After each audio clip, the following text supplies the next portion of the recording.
ಮೊದಲನೇದಾಗಿ ಶಿಕ್ಷಣದ ಬಗ್ಗೆ ಮಾತನಾಡುವಂಥದ್ದಾದರೆ, ವಿದ್ಯಾರ್ಥಿಗಳಿಗೆ ಈ ತಿಂಗಳು ಅತ್ಯುತ್ತಮವಾದಂತಹ ಫಲಗಳನ್ನು ನೋಡ್ತೀರ ಅಂತಲೇ ಹೇಳ್ಬೋದು. ನಿಮ್ಮ ಕಾನ್ಸಂಟ್ರೇಷನ್ ಲೆವೆಲ್ ಹೆಚ್ಚಾಗುತ್ತೆ ಅಂತಲೇ ಹೇಳ್ಬೋದು.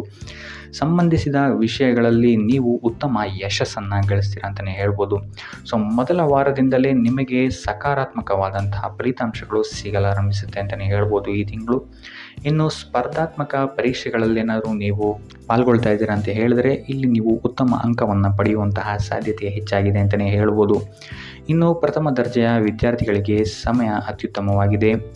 ಮೂರನೇ ವಾರ ಸ್ವಲ್ಪ ತೊಂದರೆಗಳು ಉಂಟಾದರೂ ಸಹಿತ ಕೊನೆಯ ವಾರ ಉತ್ತಮವಾಗಿರುತ್ತೆ ಅಂತಲೇ ಹೇಳ್ಬೋದು. ಇನ್ನು ಇಂಜಿನಿಯರಿಂಗ್ ಅಥವಾ ಕಲಾತ್ಮಕ ಕ್ಷೇತ್ರದಲ್ಲಿ ಓದ್ತಾ ಇರುವಂತಹ ವಿದ್ಯಾರ್ಥಿಗಳಿಗೂ ಸಹಿತ ಈ ತಿಂಗಳು ಉತ್ತಮವಾದಂತಹ ಫಲಗಳನ್ನು ನೋಡ್ತೀರಾ ಅಂತಲೇ ಹೇಳ್ಬೋದು. ಒಟ್ಟಾರೆಯಾಗಿ ವಿದ್ಯಾರ್ಥಿಗಳಿಗೆ ಈ ತಿಂಗಳು ಪಾಸಿಟಿವ್ ರಿಸಲ್ಟ್ಸ್ಗಳೇ ಹೆಚ್ಚಾಗಿ ಸಿಗುತ್ತೆ ಅಂತಲೇ ಹೇಳ್ಬೋದು.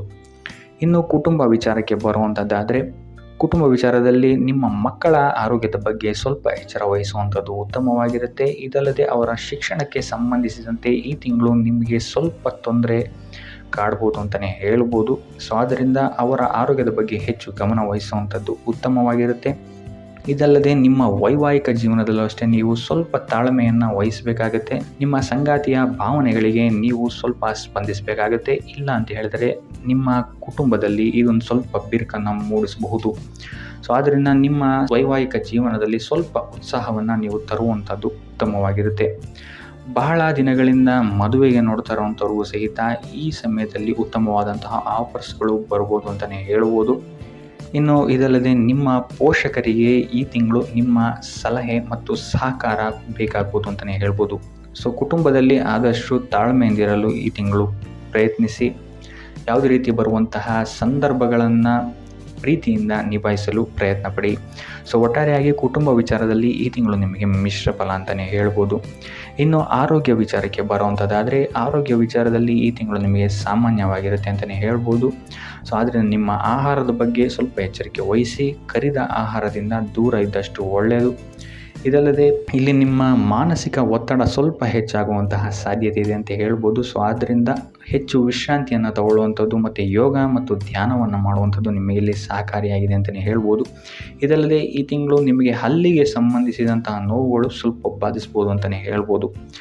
ಇನ್ನು ನಿಮ್ಮ ಸಂಗಾತಿಯ ಆರೋಗ್ಯದ ಬಗ್ಗೆ ಸಹಿತ ನೀವಿಲ್ಲಿ ಸ್ವಲ್ಪ ಎಚ್ಚರಿಕೆಯನ್ನು ವಹಿಸಬೇಕಾಗುತ್ತೆ.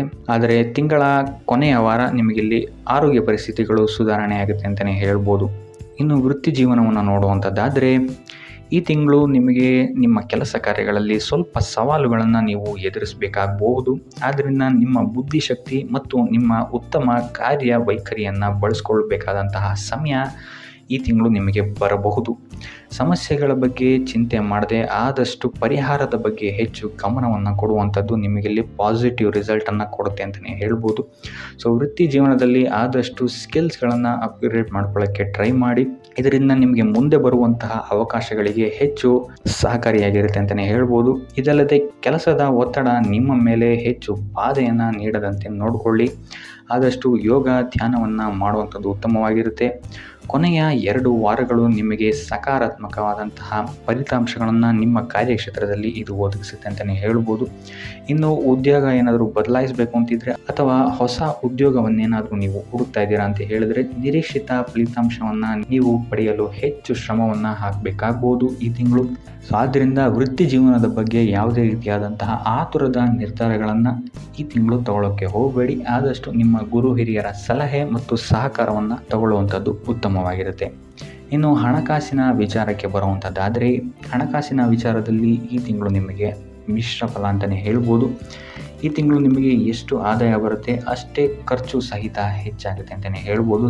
ಆದ್ದರಿಂದ ನಿಮ್ಮ ಖರ್ಚಿನ ಬಗ್ಗೆ ಹೆಚ್ಚು ಗಮನ ಇಡುವಂಥದ್ದು ಉತ್ತಮವಾಗಿರುತ್ತೆ ಈ ತಿಂಗಳು ನಿಮಗೆ ಹೆಚ್ಚಾಗಿ ಆರೋಗ್ಯದ ಮೇಲೆ ಹೆಚ್ಚು ಖರ್ಚಾಗುವಂತಹ ಸಾಧ್ಯತೆ ಇದೆ ಅಂತಲೇ ಹೇಳ್ಬೋದು.